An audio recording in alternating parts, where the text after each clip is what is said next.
আমাকে তোর জন্য লাচ্ছা করেছে, এখন ঈদ এলো না আর এখনই লাচ্ছা? বলে এবছর ঈদ হবানি কে বললে লাচ্ছা মন্ত্রী। আমার ওই দলাখির কাজটা আমি পুকুরে ঝাঁপ দিতে কিন্তু দলাখির খাবো নি। আবার ফাওড়া করে এল ঝুড়ছে, আমি যে ঘরতে কুদারলে আসগা। পরিশ্রম চাচা বসে রয়েছে আর হায়রান চাচা মোবাইল ঘাটছে।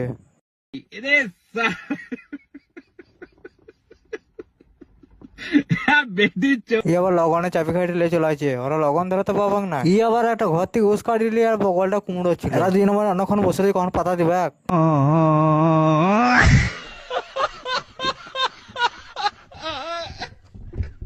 সুলেমান চাচা স্টিলের বডিটা দেখাতে চলে আসে আবার খালি গায়ে। এই গুতে কি জ্বলছে, ওগুলো মোমবাতি। একটু ঠান্ডা দেওয়ার জ্যাকেট পরেছে, স্টিলের ভ্যানটা দেওয়ার মশারি ছিঁড়া বেঁধেছে, এমনি হয় না আবার টেন্না খানি। शाबाश बेटा, बहुत बढ़िया। ই আবার পান করছে আসো পাতা দিয়ে। প্রথম বড় আঠা দিলাম, পিমড়ের রস দিয়ে ঘষে দিলাম, দুটো কদু পাতা দিয়ে দিলাম, 50 কালো জিরে আর পরিমাণ মতো 25 গ্যামাসি, একটা গাছের ছাল, একটা কিশমিশ আর একটা আমট।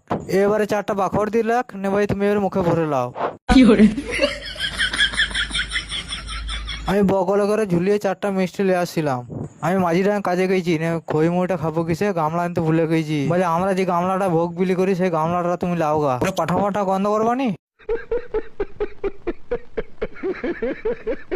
এই ডিশ সেন্টার ফুটানো শিখছিলাম আমি। আজকে তো পানি হয়নি, ছাদ গেছি আর কি করবো। তাও যা ডিশটা একটু ঘুরিতে আসি।